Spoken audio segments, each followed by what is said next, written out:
What would you do if the person who raised you, the man who built an empire from nothing, left you a broken pocket watch and a handwritten note that said, "This is all you deserve"? When Leonard Hargrove died, he left behind a logistics company worth $3 billion, a waterfront estate in Newport, a private jet registered in the Cayman Islands, and 2 stepchildren who had never worked an honest day between them.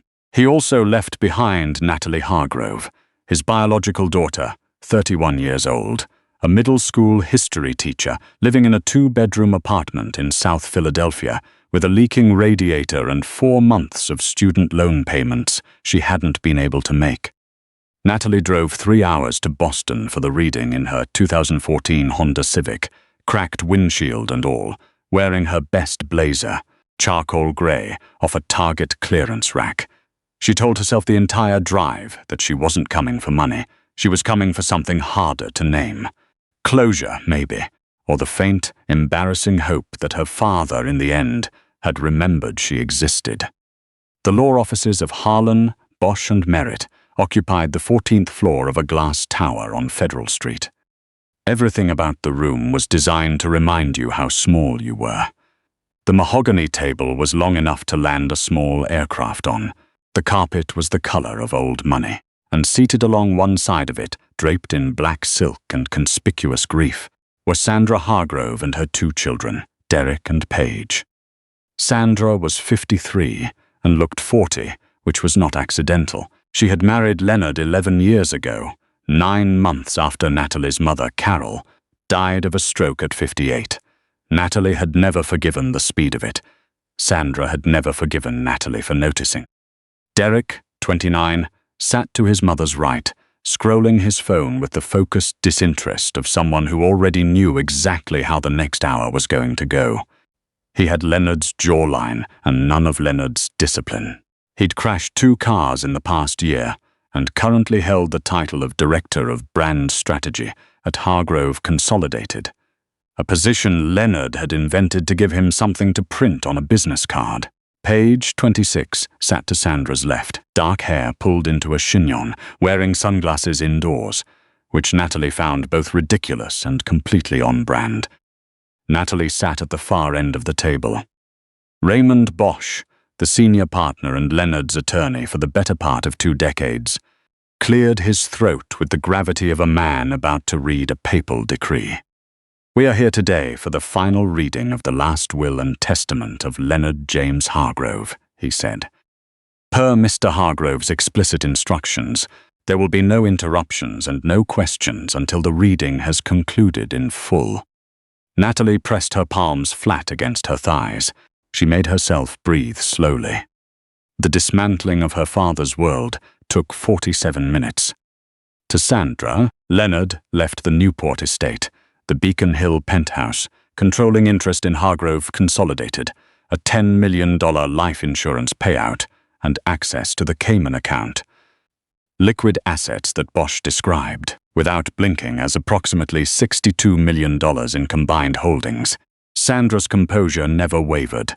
She simply pressed her lips into a thin line of satisfied restraint, like a woman who had already spent the money in her head months ago and was only now watching the paperwork catch up. Derek received the private aviation assets, a $30 million trust, and the commercial property portfolio in downtown Chicago.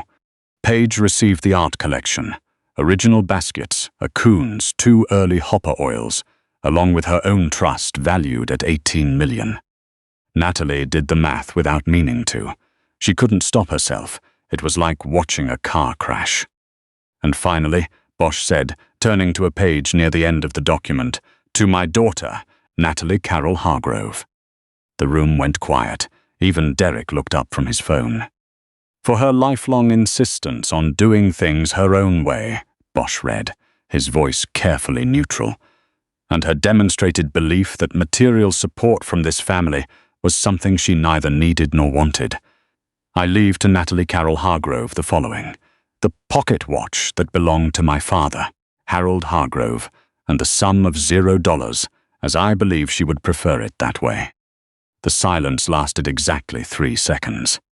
Then Derek laughed, a short, sharp sound like a seal bark. He clapped one hand over his mouth as if it had surprised even him. Paige turned to look at her brother, then turned back, pressing her lips together. She did not quite succeed in hiding the smirk. Sandra did not laugh. Sandra looked directly at Natalie across the length of the mahogany table with an expression of such exquisite practiced sympathy that it was somehow worse than everything else combined. "Sweetheart," Sandra said softly, tilting her head. "He always worried you'd be too proud to accept help. I think this was his way of respecting that." Bosch reached into his briefcase and produced a small cardboard box, the kind a department store uses for jewelry. He slid it down the length of the table. It stopped, wobbling directly in front of Natalie. She opened it. Inside, nested in yellowed cotton, was a pocket watch, old gold plate worn down to silver at the edges. The crystal face was cracked across the center. The hands were stopped at 11:42. On the case back, someone had scratched 3 initials into the metal.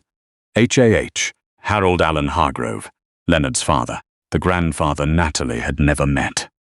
"That concludes the reading," Bosch said. Natalie lifted the watch from the box. It was heavier than she expected. The cracked crystal caught the light. She could feel the entire table watching her, waiting for tears, anger, an outburst they could talk about at dinner. She gave them none of it. She closed her fingers around the watch, stood, pushed her chair back with a careful, even scrape, and walked out. She made it to the hallway before her knees went soft. The corridor outside was all glass and pale marble. Natalie walked to the far end, where a window looked out over the grey December afternoon and the tangle of downtown Boston below.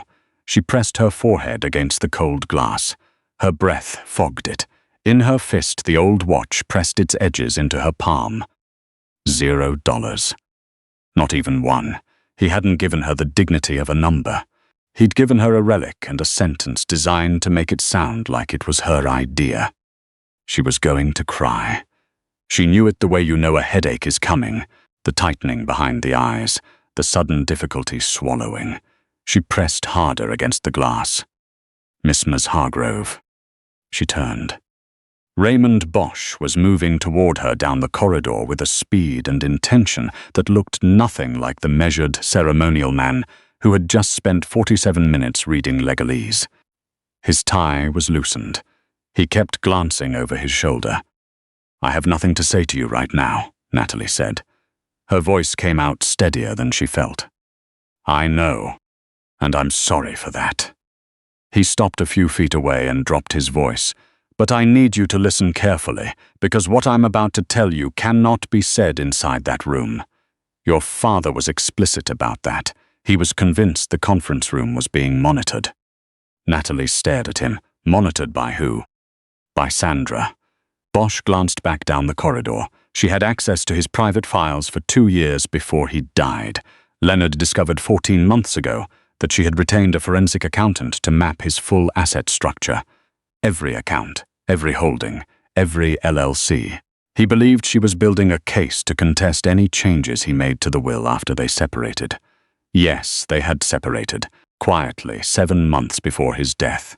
It never became public. That was intentional. Natalie's grip on the watch tightened. "What are you telling me?"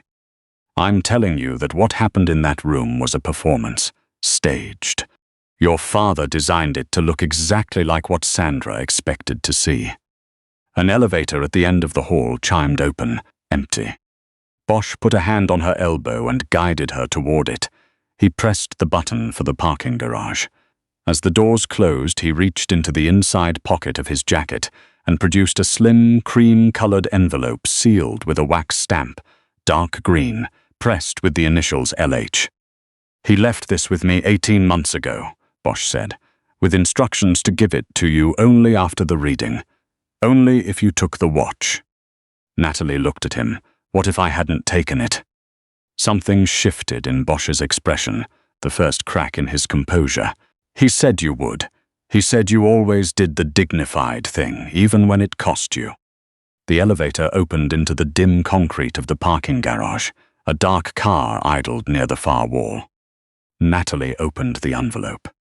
Inside was a single folded sheet of paper. Her father's handwriting. She recognized it instantly, the cramped, slightly backward slant of a left-handed man who had taught himself to write right-handed as a child and never fully committed to either. Natalie, if you're reading this, you took the watch and you didn't throw it at anyone, which means you still have better instincts than I gave you credit for when you were 17. And I said some things I should never have said. I have thought about those things every day for 14 years. I am sorry. I was wrong. I need you to look at the watch. She looked at the watch. She turned it over in her hands, the cracked crystal, the stopped hands, the worn gold case, the scratched initials. Press the crown, the winding knob, and hold it for 3 seconds. She did. There was a soft click. The back panel swung open on a hinge she hadn't known was there. Inside the hollow case, in a space the size of a postage stamp, were 2 things: a micro USB drive no larger than her thumbnail, and a folded slip of paper with a handwritten address.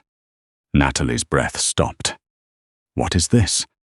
The beginning, Bosch said quietly, and opened the car door. They drove north out of Boston into a day that turned progressively grayer and colder, the highway giving way to smaller roads, the city giving way to bare birch trees and frozen marshland. Bosch drove himself. He'd let the hired driver go, and Natalie noticed he'd powered off his phone and placed it in the glove box. She did the same with hers without being asked. They took Route 1A up the North Shore, through towns Natalie had never visited: Swampscott, Marblehead, the narrow main streets and salt-weathered houses of the Massachusetts coast in winter. Bosch spoke as he drove, eyes on the road, voice unhurried, as though he'd rehearsed the order of what needed to be said.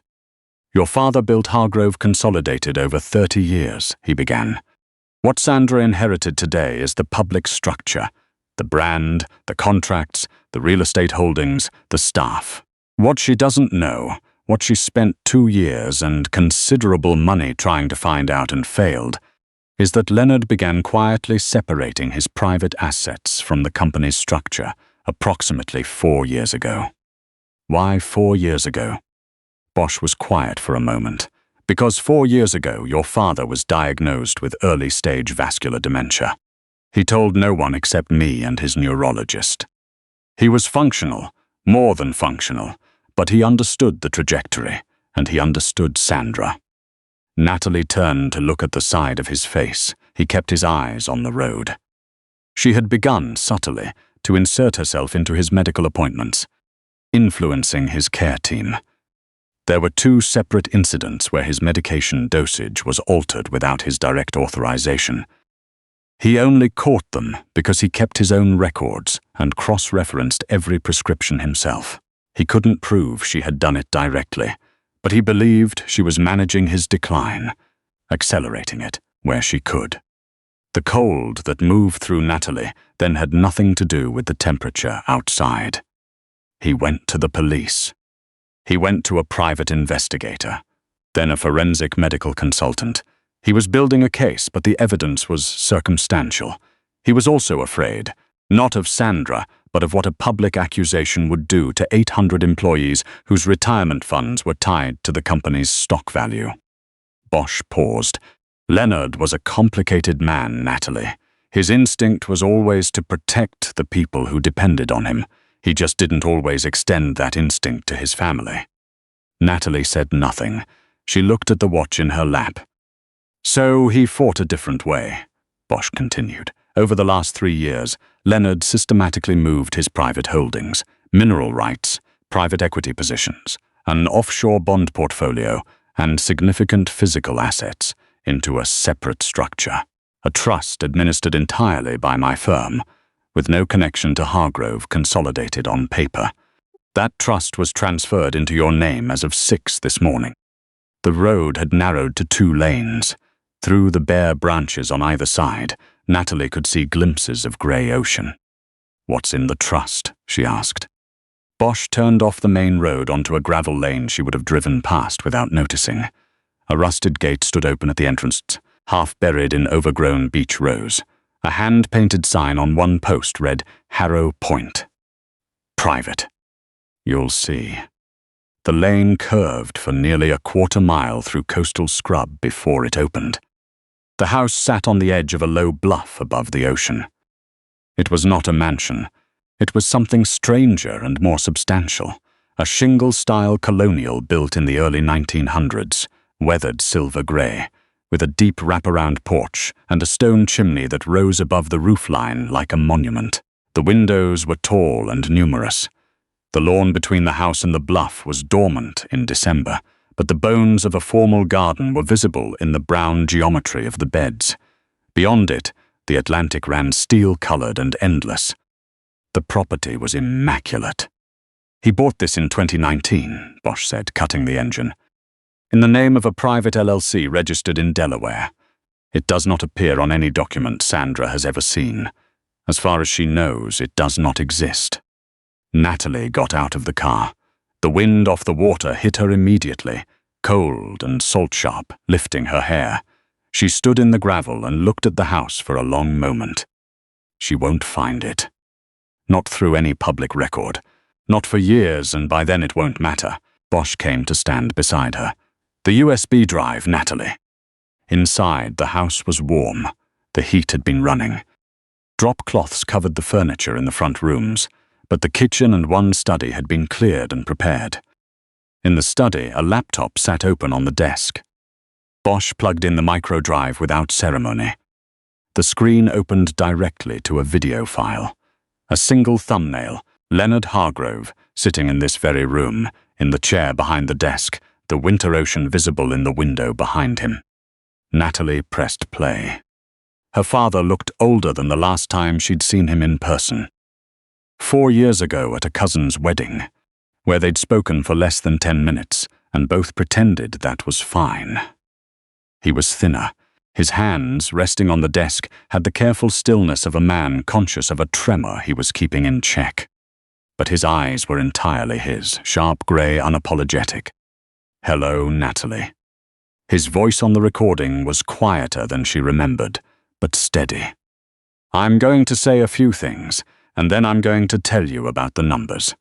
You should hear them in that order, so stay with me. She stayed with him. I wasn't a good father to you after your mother died. I told myself I was protecting you from Sandra by keeping my distance. And there's some truth in that, enough that I've used it to lie to myself for years. The fuller truth is that I didn't know how to be around you anymore. You looked like Carol. You sounded like her. You had her habit of going very quiet when something was wrong instead of saying so, which drove me insane because I had the same habit and I recognized it. I didn't know what to do with that grief, so I left. I told myself you were strong enough to manage without me, which was a way of not having to watch you hurt. Natalie's hand moved to her mouth. You were strong enough, you are. But that doesn't mean I was right to leave you to it.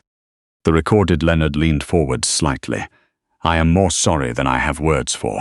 Carol would have had words. She always did. I never learned how. The study was very quiet except for the faint sound of wind against the old windows and the distant break of waves. Here is what you need to know. The trust Bosch has established in your name controls assets currently valued at approximately $240 million. Liquid holdings, property, and a bond portfolio structured to generate income over the next 30 years. The coastal property you are standing in is yours outright. Natalie did not look away from the screen. But there's one more thing. Hargrove Consolidated. The company Sandra inherited today. She believes it's worth $3 billion. What she does not yet know is that I spent the last 2 years quietly restructuring the company's primary debt obligations. The bulk of that debt, approximately $800 million in operating loans, is held by a private credit entity called Meridian Capital Partners. Sandra will discover this within the next 30 days, when the first major payment comes due and the company's cash reserves fall short. Leonard paused. Meridian Capital Partners is controlled by the same trust that now has your name on it. Something settled in Natalie's chest. Not warmth exactly, something harder and cleaner. Sandra and Derek personally guaranteed those loans as part of the succession agreement.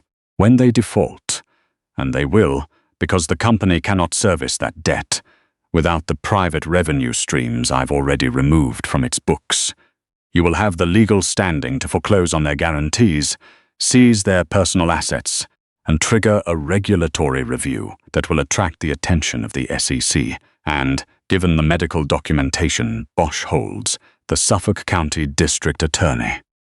Leonard reached toward the camera, and for a half-second, it looked like he was trying to reach through it. Use the money to do good work, Natalie. You know what good work looks like. You've been doing it for years in a classroom, which is something I never told you I admired. I admired it enormously. You have your mother's character. I was always proud of that, even when I was too much of a coward to say it. He took a breath. I love you. I should have said it more. I'm saying it now. I love you, Natalie. Take care of yourself. The screen went black. The study was very quiet. Natalie sat for a long time with the old pocket watch in her hands, turning it over, feeling the weight of it, the warmth it had taken from her palm. The cracked crystal, the stopped hands, HAH scratched into the case back by someone long dead. Bosch, she said finally. Yes.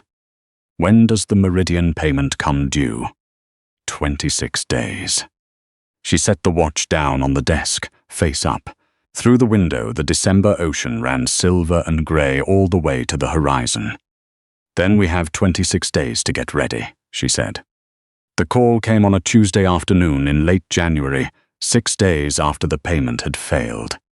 Natalie was in her classroom in South Philly, erasing the board after 7th period, when her phone lit up with Bosch's number. She listened. When she hung up, she finished erasing the board. She collected her bag, drove home, changed out of her teaching clothes, and put on the only suit she owned, a navy wool blazer and slacks she'd bought for a job interview 3 years ago and never worn since. She stood in front of her bathroom mirror for a moment, looking at herself the way you look at a reflection, before something you can't undo. She drove to Boston that night.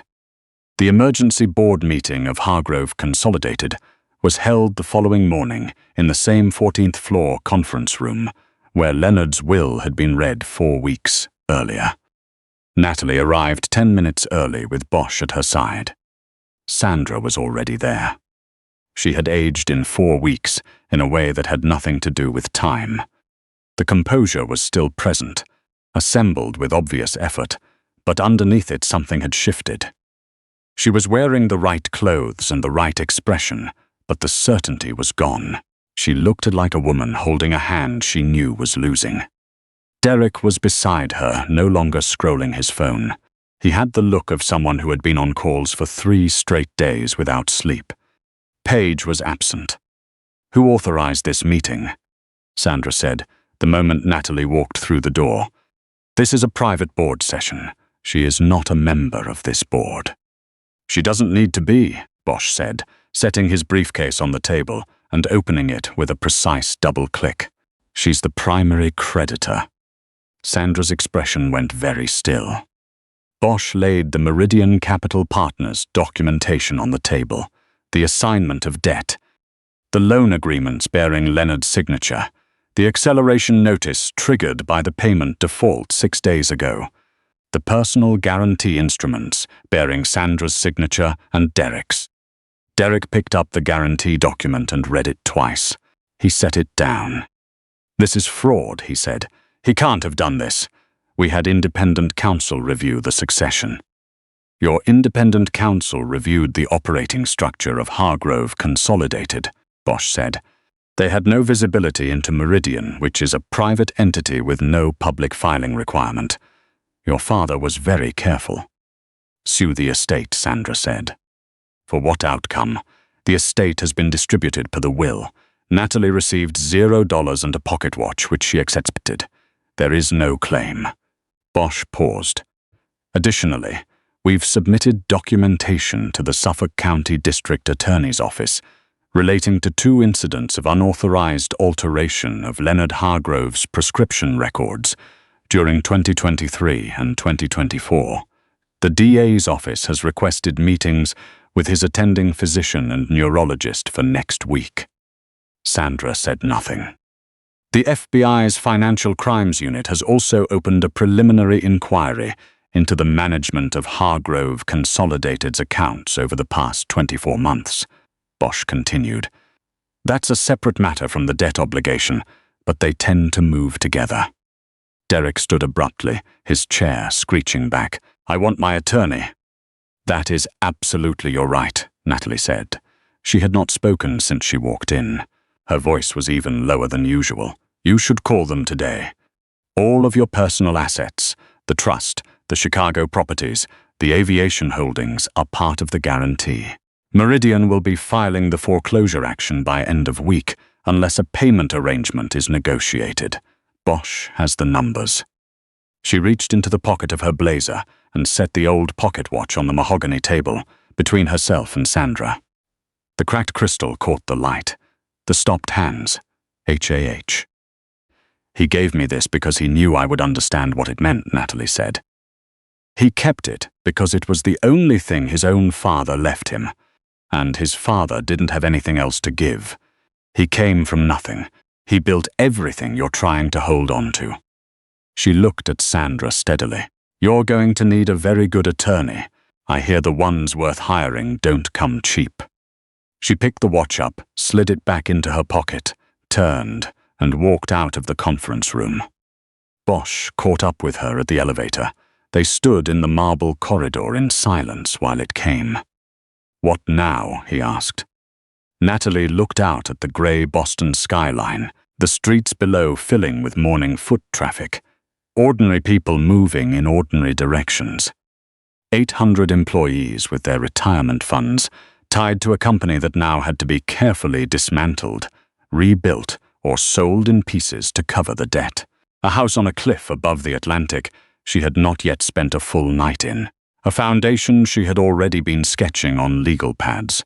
Education-focused, named for her mother. And 32 seventh graders in South Philadelphia who had a substitute covering their class this morning and were probably giving that substitute a very hard time. In her pocket, a stopped watch with a cracked crystal and a hidden hinge. The initials of a man she had never met scratched into the case back by a hand long gone. Now, she said, we go to work. If this story hit you somewhere real, that moment when Leonard said, I should have said it more, you're not alone. Drop a comment and tell me. What would you have done with that watch? Would you have taken it or walked away? Like this video if you believe justice finds its way eventually. Share it with someone who needed to hear a story like this today, and subscribe to keep the drama, because we are just getting started.